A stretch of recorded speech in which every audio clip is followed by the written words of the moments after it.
سلام تعني هبلي كورات فتوات تخلت مدف سابوين تاي مسلمون كم تلمود نسعة زحرنا لكم حصرتن اونلاين زبرنا مزينة تحزنا لكم متسنا لنا نسنا مكتالكم نعدم فلما كان نبتاتم نباكم كنابل ابي تقراي زقات اما بارا حاو سعيبو تقراي فيدرال منقستي حاجز صوع ابي تقراي صار سلام منقص توافر اكلات اوبريشن ككاد مخون تقاليصم مزقودات تحيزو استزرقح مقلصون كان كافلكم هنا ابي زوبا معراب تقراي اي تجيتاچو ردا زغطمو كبيد وردات زملكت حبريتاون اب مدلاونا مسد صنحو بزرزرنا بخون كبصحيو حبيركم نصنحو لايك كومنت شير سبسكرايب مقبر كاين زنقا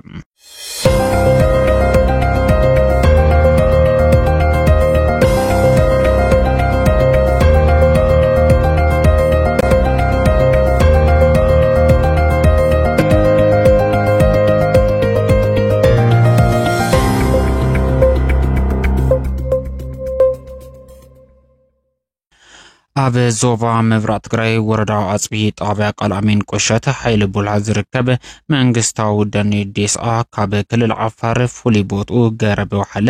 ዝጀመረ ባራሐዊ በፉሊ ነፋስ እናት ሐገዘም ጉዳት የበጽሕ ከምዘሎ ቢሮ ሕርሻን ሀፍት ተፈጥሮ ትግራይ አፍሊጥሎ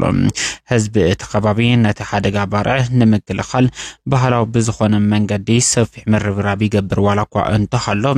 እቲ በኃይል ነፋስ ተደፊኡ ዝመጽ ዘሎ ነበልባል ሓዊ ክቆጻጸሮ ከምዚ ኻለ ተገሊጹሎ እቲ ባርሐዊ ካብተናይ ሕብረተሰብ ዓቕምን ላዕሊ ኮይኑ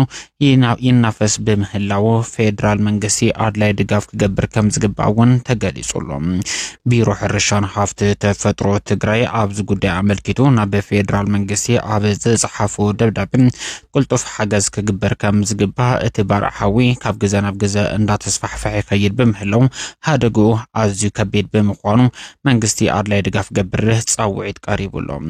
بفلاي اب سماي خوينن ماي زرچوا هليكوبترات بهصوص نافت خباب بمصم ሕብረተሰብ እትገባቢ ንዝገብሮ ዘሎ መንቀሳቀስ ክድግፋ ከም ዝግባ ደብዳቤ ቢሮ ሕርሻን ሀፍት ተፈጥሮ ትግራይ የመላክትም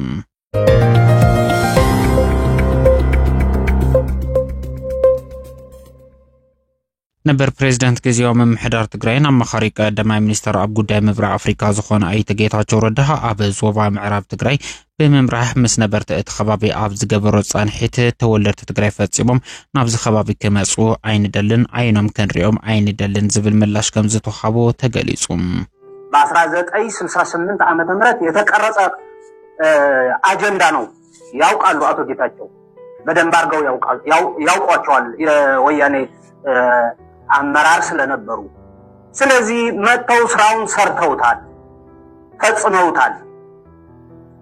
ብለን ደግሞ እኛ መንግስት በወቅቱ ደጋፊ አልነበረንም በራሳችን መሳሪያ በራሳችን አቅም በራሳችን ኢኮኖሚ ተዋግተን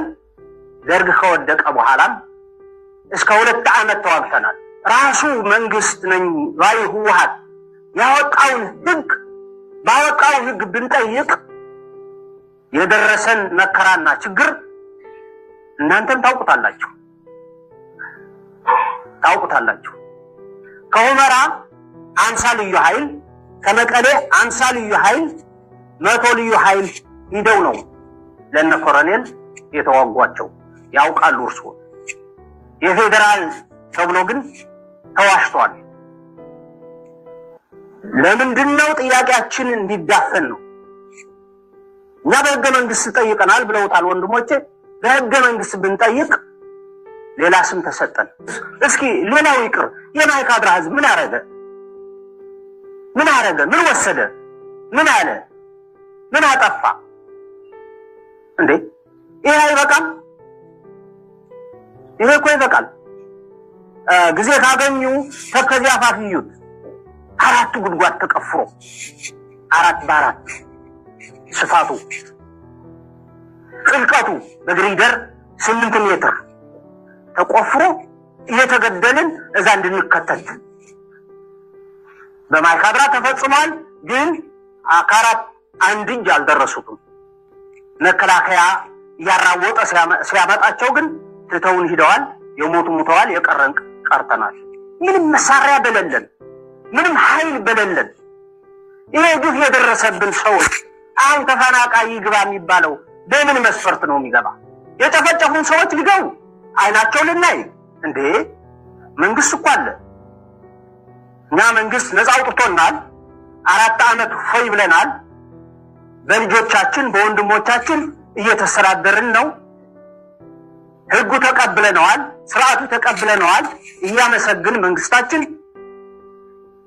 እየኖርን ነው አሁንም የቀረችን ያቺ ነፃነታችን ያልልሰን ነው ሌላ በመንግስት ፍጭት ጥያቄ የለንም ያቺ ማንነታችን ያረጋግጥልን ብቻ ሌላ በዚህ ወጣ በዚህ ሄደ በዚህ ነፈሰ አጀንዳችን አይደለም አጀንዳችን ማንነታችን ነው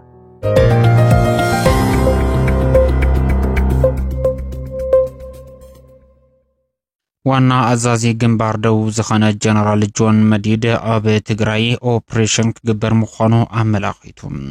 ጀነራል ጆን መዲድ መንተ ጉዳይ ከም ዝበለ ከም ዝዕብ ክትሰምዑ ይዕድም ዝተሐዋወሰ መንነት ዝተሐዋወሰ ሰላልፋ በቦቱ ክሕዝ ነናብ ናይ ባዕሉ መርገጺ ክስለፍ ገይሩ ወይ ዝኾነ ኃይሊ እንህዝብ ትግራይ ዝቃለስ መጨረሻውን ህዝብ ትግራይ ይخفايو ይጣዓሞ ይመችዎ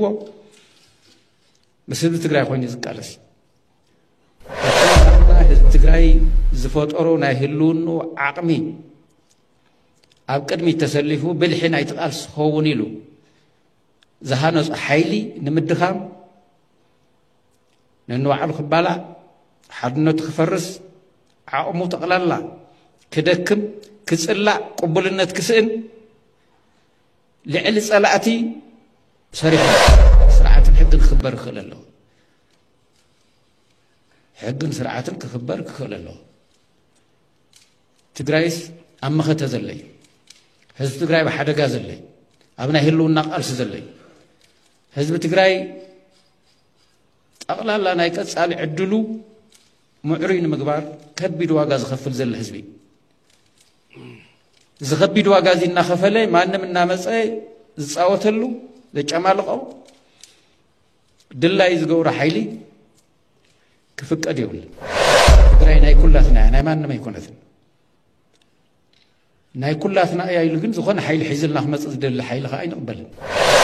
ካብዚ ኸይደም ዓፋር ዝኸድለው ክምለስለዎም ብጽትና እዮም ተቃለሱ እዮም ተጋገም ኮን ይኽእሉ ገሊኦም ወንጀል ተፈጸሙ እዮም በወንጀሎም ፈሊጠም ከይጥየቁ ዝኸዱ ኮን ብዙሕ ሰብ ግን ብዘይ ፈልጦ ነገር ተደናጊር ከይድ ዝተገበረ ይስኹም ለሲ ምንም ዝጠረጠ ገዛና ምዕራይ